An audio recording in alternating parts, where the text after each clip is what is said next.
Welcome back. Welcome back to Tantra Talks. I am Devi Erickson, and I am here today with our wonderful co-host, Tugce Balik. Yay. And Tugce is a graduate of our Authentic Tantra certification program, and she is also the co-developer of our upcoming Holistic Sexology certification, the only government-accredited holistic sexology certification on the market coming soon. So make sure you sign up for our wait list coming in September. And she's also the queen of all things erotica, so you should definitely check her out on Instagram. She has some good erotica that you definitely want to listen to, my friends. I'm just saying. Well, thank you for the shout out. I appreciate it. I mean, girl, let me tell you. I have had the privilege of listening to this like before it's been launched. So I'm like, wow, it's amazing. It's amazing for your self-pleasure session. So this totally falls in line with our conversation today. Right. What are we talking? We're talking about vibrators, right? We are talking about no longer being gaslit by vibrator companies. So we're going to get controversial here. So we have questions come in frequently from women about vibrators, and often, and you have too in your personal coaching work, right? Correct. A lot of women are often reaching out to you weekly, to us, asking, you know, I hear that vibrators are not supposed to numb you, right? Like sometimes a lot of vibrator companies say, oh, it can numb you episodically or maybe for like the next hour, but a lot of women are actually experiencing with consistent use that they need to go stronger and more intense, and they need to upgrade, you know, to more stronger models. And they're like, I feel like I've lost sensation specifically around my clitoris, and is that normal? Am I normal? Because this seems to be not the Western science and research, you know, like narrative. So there's a bit of a gaslighting that's happening in the industry right now. I think mostly because of also the sex toy companies that are pushing this as, you know, the sex toy companies that offer sponsorships to sex educators who then go on Instagram and gaslight you about your own personal experience. So we are here today to let you know that your body does not lie. Yes. And I have been a vibrator user for over 17 years, and I am going to give you my clear and authentic, honest opinion and experience that yes, your vibrator is causing the tip of your clitoris to lose sensation. And I'm going to give you this as an example. I went for most of my life without having an electric toothbrush, right? So, because I was broke ass poor, I seriously couldn't afford an electric toothbrush. So then when I got a little bit of money, I was like, woo, I'm rich. I'm going to get an electric toothbrush. So I got an electric toothbrush, and I started using it, and holy shit, the first time I used it, I could not put it on my gums. My gums were so sensitive. It was the most irritating and like overwhelming experience I'd had in my mouth like ever, right? It was so like my gums were so hypersensitive because I had never experienced that type of electrical current on them. And I literally had to go through a process of numbing the nerve endings on my gums in order to be able to tolerate that electronic vibration. And as my gums became desensitized, which means that they were numbing out, the nerve endings were numbing out, I was able to use higher and higher vibrations on my toothbrush. All right, y'all, so these are my fucking gums I'm talking about. What do you think is happening to the tip of your clitoris? The tip of your clitoris, we're not supposed to touch it with any more pressure than what we would use to touch our eyeball. No more pressure than you would use to touch your eyeball. So if you need to use a vibrator with ever-increasing current, that's an indication that those nerve endings have been desensitized. That's why you have to increase the intensity of the vibration, because it's numbing you out, because you are literally burning the tips of those nerve endings off the tip of your clitoris. And the reason that sex toy companies are telling you that that's not what's happening is because they want your fucking money. They don't care about your lived experience. They're gaslighting you about your lived experience so they can keep getting your money. They don't care about you or your pussy. They care about your dollars, and they want to send you sell you vibrators with ever increasing intensity without any thought to what that is actually doing to your delicate and sensitive nerve endings, particularly on the tip of your clitoris. All right, that's my rant. I love that. I mean, and I think that is so accurate. It's also so funny that you're talking about a toothbrush, which is most of the time the experience with women. The first vibrator they have is like an electronic toothbrush, so it's very fitting. I didn't know that. Yeah, most women, report using either like a vibrating pen or like a toothbrush. I think another part of this conversation that's interesting is there's something so dissociative about using a vibrator.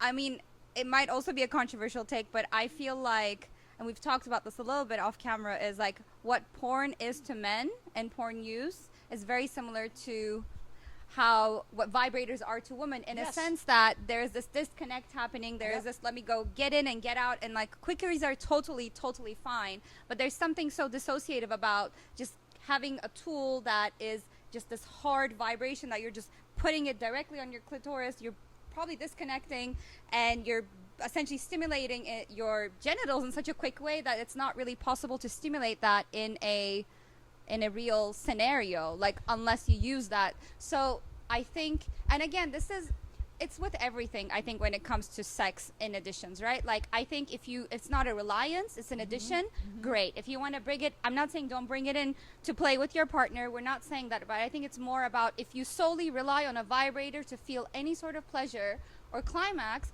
then you have a dependency. Right? Absolutely. And that thing about disassociation is so on point. Sorry, guys, I'm having a hard time making my mouth work properly today. But that thing about dissociation, once again, my lived experience. I cannot tell you how many times I've been self-pleasuring and I get to a certain point where I lose sensation, and we know because of our Tantra training that if we go from pleasure to losing sensation, it's usually there's some kind of disconnect happening, right? Whether it's a disconnect in my nervous system, or I've floated away into la la land, I'm no longer present in my body, or maybe I have some type of trauma coming up. Who knows? But whatever is happening, my experience is I go from pleasure, like maybe 6, 7, 8, to all of a sudden I don't feel anything. And if that's happening for a while, I'll get frustrated, and I'm like, well, fuck this shit. I just want to come. And so I grab a vibrator so I can bypass what my body is trying to tell me. Because when I go from sensation and pleasure to numbness, that's a little red flag of my body saying, hey, Davey, pay attention. And sometimes, bitch, I don't want to pay attention. Sometimes I just want to come and go to sleep, right? Totally. And so that's where I grab my vibrator. And over time, that becomes a pattern and a habit. And again, when I do that and I grab my vibrator, what I notice is for like maybe the first 30 to 60 seconds, I have, all kinds of sensation. But guess what? I start to go numb again. And when I start to go numb, I have to increase that sensation. So by the end of it, I'm on like 10, like whatever 10 is. And I'm not even on the tip of my clitoris. I'm like on the side, like vibrating in the very, like I'm vibrating the legs of my clitoris, because the top of my clitoris has been burnt the fuck out. It has no sensation anymore. So now I'm on a 10 pulse thing trying to get into my clitoral legs. And this is all because when I was using my finger, at a certain point there was a disconnect, and instead of using that as an invitation to become more present with my body, I wanted to override it and get this mechanical tool so I could just hurry up and get an orgasm. But the orgasm I have is like I'm grinding it out. It feels like grinding gears. It's like, and it feels dirty. It feels like this dirty, mechanical, grinding orgasm. I mean, it's because it's quick, fast, disconnected, and that's the experience with a lot of people. And also, on top of that, there is this, I feel like there's also like a lot of emotions attached to a vibrator, especially if you've been using it because you're dissatisfied in your sex life, right? Ooh, girl. So I've had clients where they've been in long-term relationships or marriages where they're really, really unhappy, and there's that is happening, and they haven't figured out what it is, right? Whether it's an emotional problem, you talk about it, whether it's a physical problem, whether there's just something happening there. And instead of really trying to figure that out, which is fine, right? Sometimes you are not in that space to go there. you are like, okay, I'm just going to use a vibrator. That's fine. But the message that the vibrator companies, again, are kind of selling is, well, your toy is not a replacement for your partner, but it's not competition, right? Like, it should be inviting. You can use it. You can use it. But I've had clients where when they stopped using the toy, and we can talk about like the OAP practice being so great for this, a lot of the irritation after numbness, right? Like a lot of the irritation and that sensitivity as the sensation was coming up, was the irritation was coming up towards their partner because there was something unresolved even there, right? Yes. And I've had women that I work with like 6 months and they're like, what the fuck, I still don't have it. So a lot of people are like, oh, okay, I'll just stop using it for a couple of weeks and it'll be fine. But I think over time, depending on what you're masking and using to override, there's just like a lot more emotional stuff attached to it that, I don't know, it almost makes it feel like your problem was this, you've used this toy to mask it, now you're trying to unwind from that, and now you're realizing it's even a bigger problem because you didn't really address it in the first place. Because you didn't address it in the first place. And that goes back to what you were saying initially about women using vibrators the same way often that men use porn, particularly when couples are not communicating about their sexual needs and desires in relationship, or communicating about their sexual dissatisfaction, and so they're using porn to disassociate and vibrators to disassociate, to again mask the actual underlying issues. Because you know what, like, y'all, everything is like a Russian nesting dolls, right? It's like it's never just one thing, right? And so it's difficult, particularly if you're a couple with children and a mortgage and all that. It's often way easier to just disassociate and mask than actually confront the issue, because when you actually confront the issue, it may be insurmountable. It may mean that you need to actually get fucking divorced and sell the house and break up the family. Like sometimes that's actually the real thing, and it's horrific and painful, and I don't blame you for not wanting to face that. I don't blame you for not wanting to face that.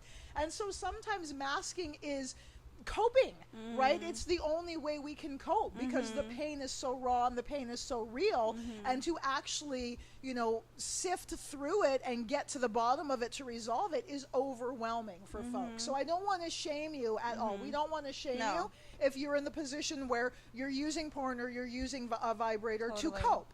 But just be mindful that that's what you're doing. Like, awareness is everything in my book. So if you're aware that you're like, you know what, fuck it, I'm just gonna, I dig my vibrator, it's the only way I can come. You do you, sister. No shame, no shame. Again, this conversation is an invitation to look deeper, and also for all of us women in the, you know, who are out there like, is my vibrator making me numb? Well, the sex toy company says that doesn't happen. Bitch, they're gaslighting us. Like, they are, because they want our money. So just be clear about that. And like you're saying, like, that doesn't mean you can't ever use a vibrator. I use a vibrator in couples play after I've already had 3-4 clit orgasms, and my clit is like, bitch, give me a break. Like, I'm not, you know, like,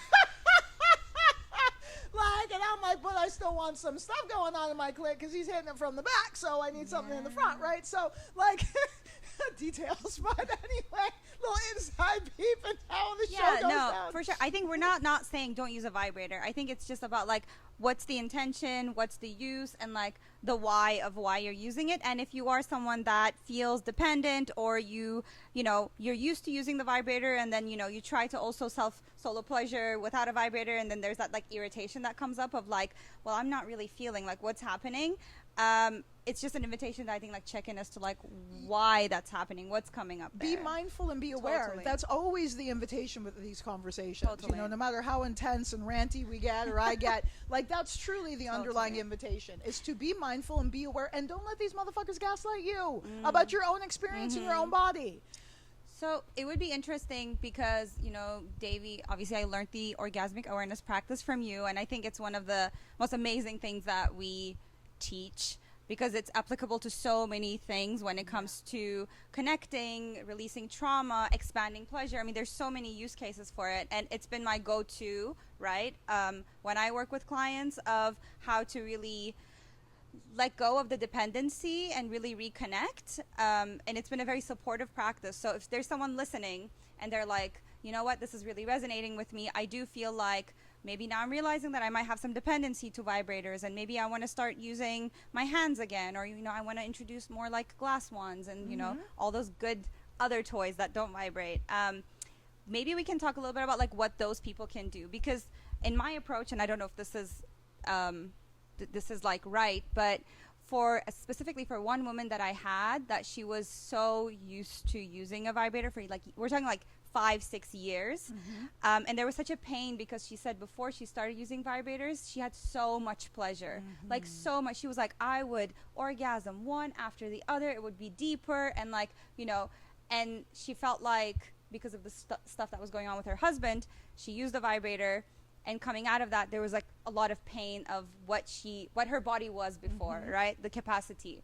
And I didn't just kind of cut her cold turkey, similar to porn. I was like, maybe we can introduce on and off, and like using the ocean breath. So if someone were to come to you, or someone's listening and they're like, how can I start? Like, what would be some of your like recommendations? Yeah. And so I'm going to, specifically the case that you are describing, I would actually recommend the full yoni massage in that case. So if there is such an extreme, I'll say, deadening of sensation, instead of focusing on trying to bring sensation back just to the clit, I would look at facilitating and creating engorgement throughout the entire vulva and all of the erectile tissue. Because the thing about, we're talking about two different methods. Orgasmic awareness practice, which is a mostly clitorally focused practice, and then the full authentic Tantra yoni massage, which incorporates the whole vulva, the whole vagina, all of the erectile tissue, even your thighs, your nipples, like the whole body, right? And so in the case of an extreme deadening of sensation, it's like, I'm mindful of not setting someone up for failure, right? Because we described, and I've had this experience too, right? Because I'm authentically, I have gone numb from overuse of vibrators, and I have worked with the tantric methods. Look, I've been doing this for 17 years. I've been like all up and down, and I've done all the fucking shit. I've experienced all of it, right? So I was able to fairly easily bring sensation back through our yogic practices. I just had to focus and apply myself, and it came back. But in the case of the extreme desensitization, sorry y'all, Hard word. I can't it's say a big it. word. I avoid the big word. words.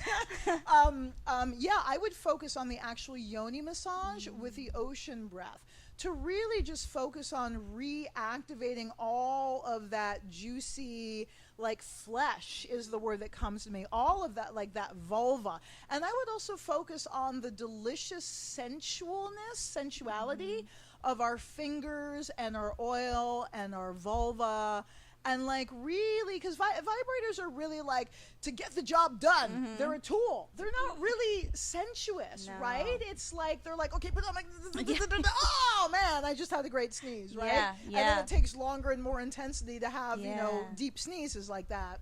So this, like, that's the other thing about that I think that gets missed with vibrators, is the sensuality of our self-pleasure. Like, I love the feelings of my fingers sliding between my inner and outer labia.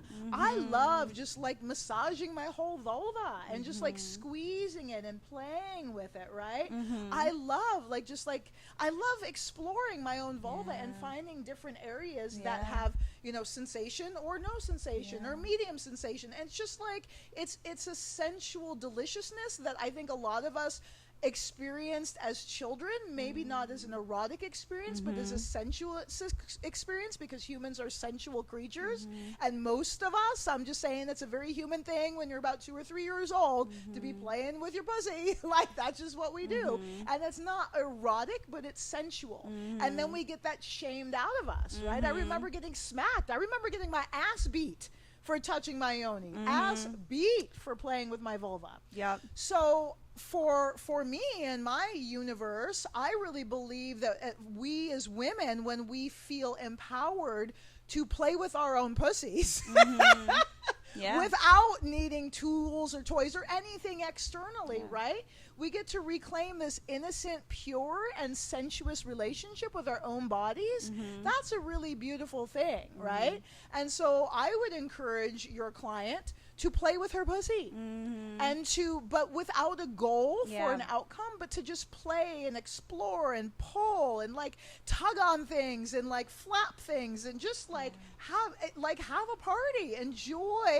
Enjoy your vulva and explore and massage it and allow all of that internal erectile tissue to come online, and then focus on the clitoris. Yes. Does that make sense? Totally. And I think what's really unique in all of this is also the Tantra part. Yes. And the meditation part. Because when you think about your day to day, a lot of people are on the vibrator mode. Go, go, go, go, go, go. Right? We just want to get her done. Exactly. So it's really hard. So before I was trying to teach her any of this, in this client's case, for example, I always teach meditation, right? At least that. If you can't follow 10 breaths, how are you going to have 10 great orgasms? 100%. Right? And I think, and it speaks to the testament of the practices and why it's both a holistic and a somatic practices, because then we can add the elements to help heal as well. So in this client's case, we were working with the fire element a lot, and I think a lot of things were also clearing and purifying. And when we paused, actually her relationship did dismantle. Wow. And a lot came. And this was like, I'm talking this, I've had this client on and off for like a year and a half now. But, and then there was this like freedom that came from that. But I think, when we talk about even using the hands, knowing that each finger correlates to different elements, and understanding those elements and bringing those flavors in, rather than like, just this is my hand now and I'm going to use my hand. But when you have the attunement and the attention of like, here's the quality each of my fingers hold, it's almost like you're holding different flavors of vibrators in your fingers. It's so different. So I think when we talk about, I find the conversation empowering, because yes, you can have all these external things to play with, whether it's lube or toys, or that's great. But there is something really beautiful about understanding your own body's wisdom and understanding that Tantra component. And of course, then your breath, touch, and awareness to really create the space to process whatever you're processing. And to like not put that on your partner either. You know what I mean? There's something really about, like, that's, I feel like, reclaiming a part of your pleasure. It's not just the orgasm. It's also the healing part of it. Yes. And thank you so much for bringing that up about the elements in Tantra, because Tantra brings the energy body yoga, right? So the yoni massage and the OAP are fundamentally somatic methods, but when we add the elemental Tantra, we're engaging the energy body. And in this tradition, the energy body is senior to the physical. And so what occurs when we bring the energy body in, when we bring the energy body online intentionally, it increases the efficacy of everything else that we're doing. And you mentioned the elements: earth, water, fire, air, and space, and how each of our fingers carries the energy of that element. And so when you understand the codes of the Tibetan 5 elements, you can use them as a diagnostic tool, so that like fire element governs the sexual reproductive system. So if I'm having stagnation or an issue in my sexual organ or my sexual reproductive system, I can use fire element to activate, enrich, and heal that area, that function. Or if I'm, let's say one of the methods that I've used in my own journey, as I'm perimenopausal, moving into menopause, and addressing things like vaginal dryness or, lubrication issues, water element. So bringing water element to increase the water element energy in my body, to increase lubrication, to increase fluid, to help balance out anything that may be obscuring or blocking that fluid from being produced, right? So the 5 element Tantra, the Tantra ups the ante. It increases the efficacy, it increases the potency of any other method. And the beautiful thing about Tantra is that it makes us our own healers. We become empowered to heal ourselves from the inside out. So it's not just this topical thing, it's actually healing, addressing and healing the energy body at the root. And one of the reasons we wanted to actually have this episode is because I was sharing with you, Tugce, off camera, my experience with vibrators, and how in my experience, again, y'all, I've been doing this for 17 years. So I've used the vibrators, I've not used them, I've done all the things on my, like, you know, sexual evolution, tantric evolution journey. And something that I became aware of very recently, because I stopped using vibrators because of desensitization, and then I introduced them again, and what I noticed is that it disturbed my downward voiding winds. Let's talk about it. So for those of you who haven't heard this before, the downward voiding winds in Tibetan medicine, and you'll also find this in Taoism, this concept of winds. So winds it means prana. And winds are like the energy that pushes the energy through your energy body. It carries your vital life force energy from your central channel through your chakras and out through your energy channels to your extremities and then out beyond. So your winds are how you, like, move your energy in the world. It's how you move, and energy moves through your body on a subtle level. And it's also how you move your energy in the world is dependent on your winds. And so in relationship to our bodies, there's 5 primary winds. I'm not going to go through all of them right now, but if you take our certification program, you'll learn them all. Or you work with one of our certification instructors, they'll update you, right? So, but the 5 primary winds, one of them is the downward voiding winds.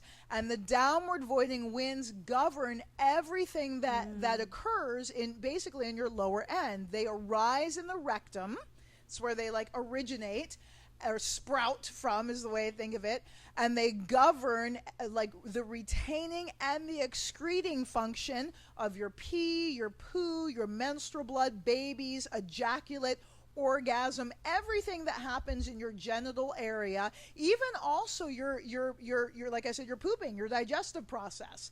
That's actually governed. The whole digestive process is governed by the fire, one of the fire winds, the fire governing wind. But your downward voiding winds determine, like, if you're able to poo and pee effectively. So if you're constipated, for instance, chronic constipation is an indication of an obstacle in the downward voiding winds. Okay, so I hope that's clear and you understand that. So your downward voiding winds are activated and incorporated into your sexual activity. And the winds are meant to flow. And, you know, when your winds are healthy, you have great orgasms, and, like, you can squirt across the room maybe. And, you know, men, for people with penises, you can retain or, you know, excrete your ejaculate. You've got more control over your ejaculatory response. For women, we have more control over our orgasmic response. And also our menstrual cycles may balance and harmonize when our downward voiding winds are healthy, right? And so I was using, after a period of not using the vibrators, I used the vibrator again, and I was like, wow, this feels like it's polluting. That's the word that came to me. This feels like it's disturbing and polluting my downward voiding winds, and it's making them all fucking crazy, right? They're like, and they don't know what to do, because I'd been working with my downward voiding winds without an electronic device for several weeks, several months. And so the contrast was really clear when I introduced these, because it's more than one, these electronic devices back in to introduce them into my downward voiding wind area, my genitals.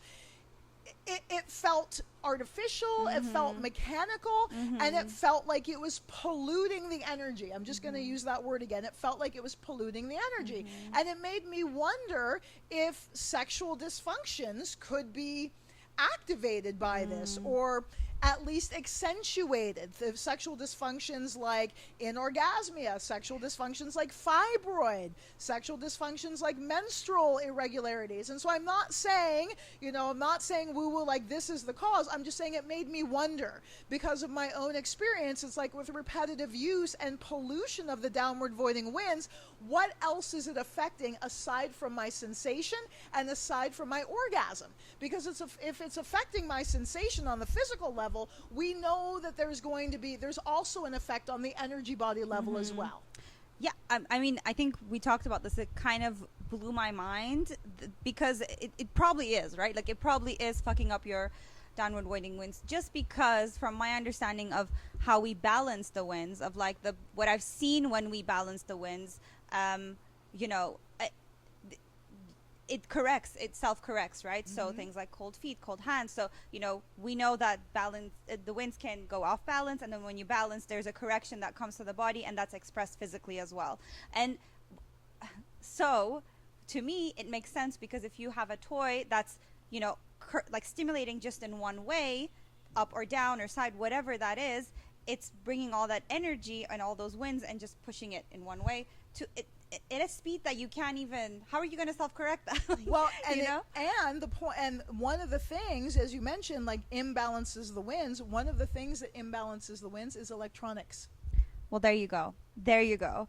And on top of that, what makes me think is, like everything, the material of the most of the vibrators are plastic, right? They're made from plastic, silicone, artificial materials that I don't know. I don't have any science around it, but I'm like the only toys I use are glass wands that I feel, or like metal, right? Like that I feel, those Natural I feel materials. naturally like, okay, or if we have the yoni eggs, then we use certain stones, right? But there's something about, especially if you don't know where you're buying from, because I'm sure there's also body safe, blah blah blah blah, whatever the fuck.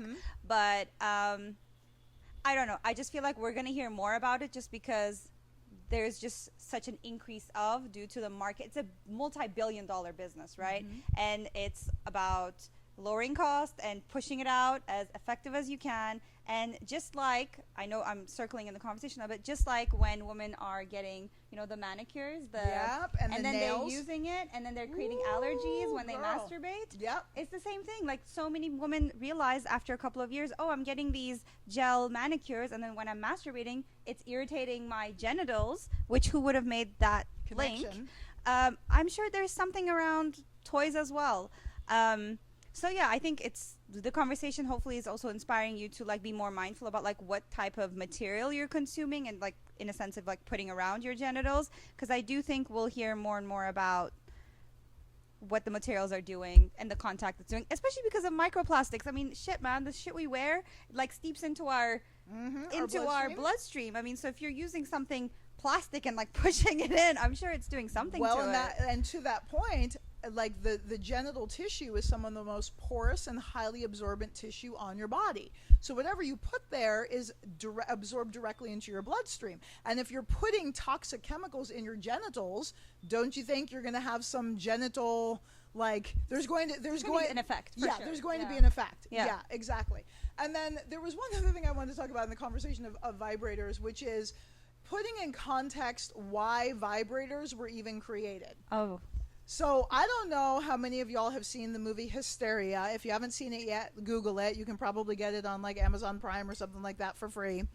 But I don't think I've actually watched this movie specifically, but I know about it because, you know, the sex research that went into it. I don't think it's entirely historically accurate, but it gives you an idea, right? And so the reason that vibrators were created initially, get this, y'all, it's like purely fucking laziness, okay? Like, let's just put that out there. 100% fucking laziness. So way back, like in, I think the 1800s or whatever, sometime around there was this phenomena of white women in Europe who were sexually unsatisfied, essentially, and they were getting hysterical. Women had emotions, and the men couldn't fucking handle the emotions, and so they would send them to psychiatrists. And I don't know how it came about that the psychiatrist was like, well, you just need an orgasm, man, so let me stroke you out. Let me stroke you off. So somehow it occurred that this doctor, this psychologist, was medically inducing orgasms is the way I think they described it. And so he'd have his female patients, and she'd like, you know, kind of like the whole fucking deliberate orgasm and orgasmic meditation, which is a whole other fucking story we'll get into later. Get into it. But they would like, you know, stroke these women's clitorises and until they climaxed. And then the women would have an orgasm, and then they'd be like, oh, well, I feel so much better, doctor, I can cope with life. And so they would come back, well, okay, your prescription is I want you to have an orgasm a week. So putting this in context, because their husbands, because their relationships were so fucked up, right, in that era, because of the culture, their husbands were not giving them orgasms, so their husbands sent them to the psychiatrist to stroke their pussy to give them a fucking orgasm once a week. And that's what they paid for. Once a week an orgasm. So get this. Dude, the doctor's arm got fucking tired. So he's like, hey, maybe we can create an electronic device so that I don't have to sit there and actually stroke this woman's pussy, right? No connection, just totally mechanical. So they decided to make a mechanical device to stroke this woman out so that she has a climax. And like the doctor could save his arm, right? Wild. And so this is how vibrators were created. They were created to reify the disconnect and the disassociation, and as a tool for couples to avoid having actual authentic intimacy. So husbands didn't have to actually even worry about giving their wives an orgasm.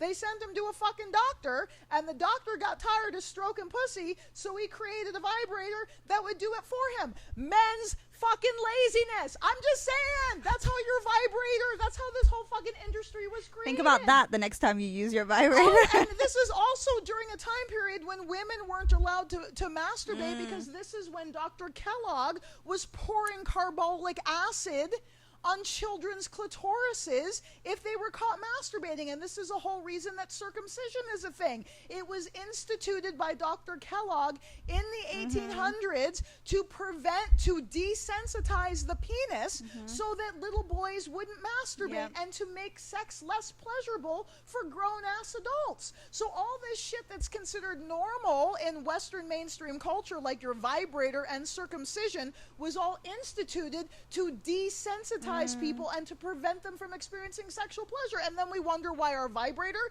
is numbing us the fuck out. Totally. Bitch, that's from design. It's supposed to. Totally. Wow. Thank you. I did not know in depth that much. I mean, it kind of makes sense. And I think what makes me sad is it feels like there's so many sex educators that know this truth, right? For me, it's like similar conversations with the birth control pill, right? Like, we know, like, if you worked with women, you know at least some women that have experienced some sort of dependency, some sort of relationship where they are frustrated and they are feeling numbed out. And there's still this public push, majority of companies and sex educators backing this up, like credible people backing it up, saying, no, this is fake and this is false. And this is such a big gaslighting to bring back the conversation, gaslighting to the consumer, right? The consumer is then not informed when they're using a product. So you're not fully consenting to using this product. Exactly. And in a way, I find that more disempowering than empowering for women. Absolutely. Well, because what we're doing is denying the lived embodied experience of women, and that's traumatizing. How much of our lives has our lived embodied experience been invalidated and denied? And so now we have so-called sex experts invalidating the lived embodied experience of multiple thousands, if not tens or hundreds of thousands of women who are saying, hey, I use this mechanical device that I pay for, and I'm having a negative result. And then the sex educator who's paid by the sex toy company, right? Because we get requests and reject them constantly of promoting, right? So they get paid thousands of dollars to feature a product. And so because it's an industry and it's all capitalism. So again, it's about the money. And so, you know, again, like, the thing for me is that it all boils down to mindfulness, self-attunement, and awareness. Again, not saying you can't ever use a vibrator. Sometimes they can be useful, but be mindful of it. It's like sometimes you can drink booze, but be mindful of it and know the impact and know the effect on your body, right? Sometimes you can eat chocolate cake, but be mindful of it and know the impact on your body. So same thing. And like, y'all, this is really about not giving our power away to fucking companies, bitch. Right? Seriously, like, you're gonna let a company, a sex toy company, tell you, like, invalidate your own lived experience? Fuck them. Trust yourself. Trust your body. If you feel like you're being desensitized, you are. Yes. Trust yourself. Trust your own experience. And you don't need to wait for a scientifically proven medical journal to come out. That's paid for by a sex toy company. Exactly. Yo. Or that it comes out in 5, 6, 10 years that, oh yeah, it might be causing numbing, and I'm sure it will come out, and like the nerve ending damage, blah blah. Like, you don't need to wait for that. You don't need external validation, like you said, for your own embodied experience. And the more you can connect to your body and understand, I feel like the more you can actually own your own pleasure. Like, that is at the core of you reclaiming that, right? So yeah, again, not saying don't use the vibrator, but if you do, like Devi said, I think be mindful and do it with intention, because it might disconnect you, right, from your body, or it might help you connect, but it's how are you using it. And ultimately, it's really about trusting your body, trusting your own inner wisdom, and cultivating that more fully and more deeply.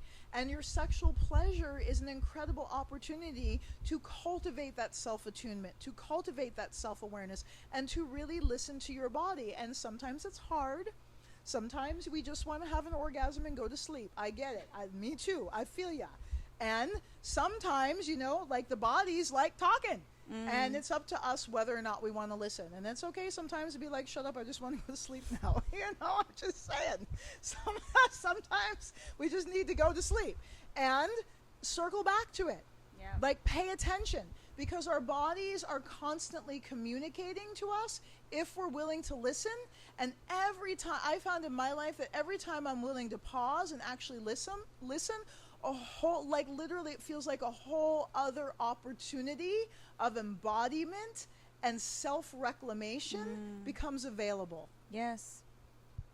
And if you do want to stop using vibrators, there are so many tools and resources available, including our programs. I'm going to plug our programs rather than because vibrators. They're great. Yeah, they're great. Sponsored by. And we've used them. I've used them on myself. We've used them with clients. I've used and it. have had incredible results. And yes, your sensation can be reclaimed. Yes. Once again, it takes patience, breath, touch, awareness, and Tibetan 5-element Tantra for me.